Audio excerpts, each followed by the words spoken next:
નામ વીરાભાઈ ચૌધરી, પૂર્વ પ્રમુખ અખિલ આંજણા કેળવણી મંડળ ભજીયા જતોડા સમાજ રાધનપુર. દાદરવાળા અજમલભાઈ ઉપર જે બની ઘટના બની છે હિચકારા હુમલાવાળી, એ બહુ દુઃખદ ઘટના છે. એનાથી આખો ચૌધરી સમાજ તો નારાજ છે, પણ બીજા 18 આલમ નારાજ છે કે ભાઈ આવા હુમલાયક માણસ ઉપર આવો હિચકારો હુમલો કરીને આવું કરવું પડે નહીં. એટલે એના માટે ચૌધરી સમાજ ગભે ગભા મિલાઈ અને અજમલભાઈને ન્યાય અપાવવા માટે પૂરી કોશિશ કરે છે.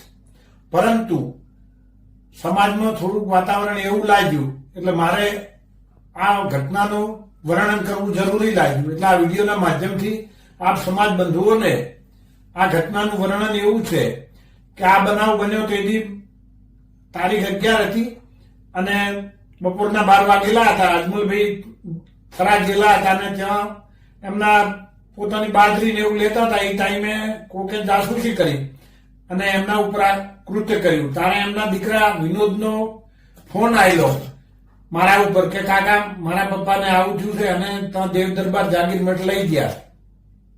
તો મેં સમી પોલીસ સ્ટેશનને પીએસઆઈને જાણ કરી. તો પીએસઆઈએ મને એવું કીધું કે આપણામાં ગુનો બને તો નથી, એટલે હું તરત જ થરા પોલીસ સ્ટેશનને જાણ કરું છું. એમને થરા પોલીસ સ્ટેશનને જાણ કરી તો થરા પોલીસ સ્ટેશનમાંથી 112 વાળા જઈ અને અજમલભાઈને થરા પોલીસ સ્ટેશન લાયા. અજમલભાઈ કે મારે હવે એફઆઈઆર નોંધાવી છે. એટલે તે દિવસે દાંતીવાડા સીએમ સાહેબ આવેલા હતા, એટલે થરા પોલીસ સ્ટેશનના પીઆઈ ની બધા ત્યાં બંદોબસ્તમાં હતા. એટલે તે દી એફઆઈઆર થઈ નહીં.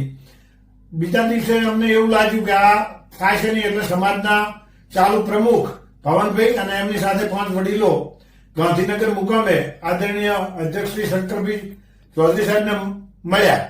મળીને એમને એ રજૂઆત કરી કે સાહેબ આ લોકો એફઆઈઆર લેતા નથી. અજમલભાઈ આપણા સમાજના વડીલ છે અને એમના ઉપર આવું હિચકારો હુમલો કરી ખરાબ કૃત્ય કર્યું છે. તો શંકરભાઈ ચૌધરી સાહેબે તરત જ બનાસકાંઠા એસપીને ફોન કર્યો કે કેમ તમે ફરિયાદ લેતા નથી. એટલે જેવા એસપી સાહેબને સમાચાર મળ્યા એવા એસપી સાહેબે કીધું સાહેબ હું અડધા કલાકમાં થરા પોલીસ સ્ટેશનથી પીઆઈને મોકલું છું. તો ત્યાંથી અજમલભાઈ પાટણ દવાખાને હતા, એમાં અડધા કલાકમાં થરા પોલીસ સ્ટેશનના પીઆઈ વિંછુડા સાહેબ ત્યાં પહોંચ્યા. ત્યાં અજમલભાઈને સાંભળ્યા, એમને ફરિયાદ લીધી. ફરિયાદ લીધા પછી 3 આરોપીઓને એમને ત્વરિત એરેસ્ટ કર્યા. એરેસ્ટ કરી એ લોકોને કોર્ટમાં હાજર કર્યા. કોર્ટે સાંજના એમને 6 વાગે છોડી મૂક્યા. છોડી મૂક્યા પછી પાછું સમાજને એવું લાગ્યું કે આ ખોટું કૃત્ય થયું છે. એટલે સમાજવાળા બીજે દિવસે 35-40 જણા ગાંધીનગર આદરણીય શંકરભાઈ ચૌધરી સાહેબને મળ્યા. સાહેબે સરકારમાં રજૂઆત કરી. પોતે અમારી રજૂઆત ધ્યાનથી સાંભળી, આખી વાતથી વાકેફ થયા અને પોતે ગુજરાત રાજ્યના પોલીસ વડાને પણ જાણ કરી અને અમને એવું કીધું કે તમે ગુજરાત રાજ્યના પોલીસ વડાને મળી લો.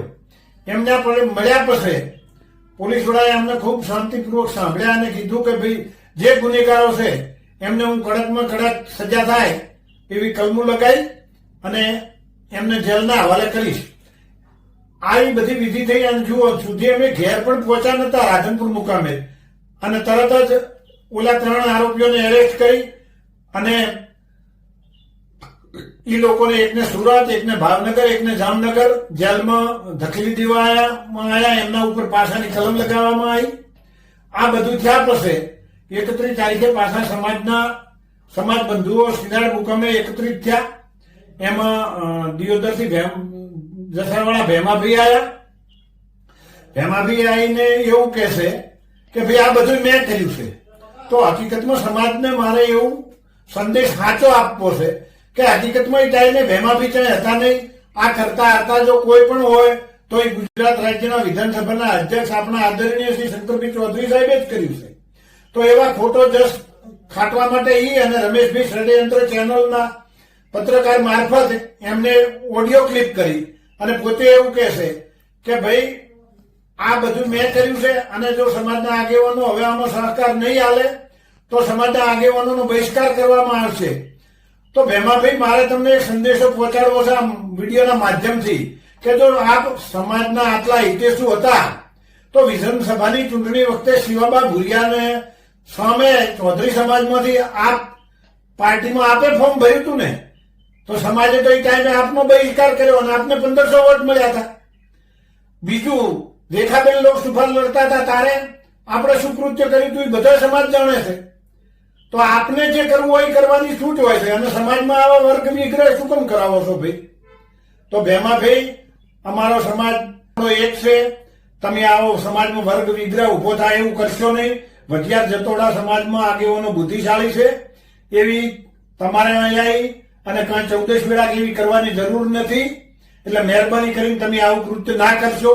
તમે સાચા હિતેશુ સમાજના છો, એ સમાજ બધું હવે સમજી ગયો છે કે તમે રાજકારણના રોટલા શેકવા માટે જ આ કૃત્ય કરો છો. તમારે રાજકારણમાં ટકી રહેવું હોય એટલે આ બધું કરવું પડે. આપ પાર્ટીમાંથી છૂટીને હવે કોંગ્રેસમાં જોડાઈ ગયા. શું કેમ ભાઈ? આપણે રાજકારણ કરવું છે. એટલે ભવિષ્યમાં આવું ના કરશો. સમાજને એક રહેવા દો.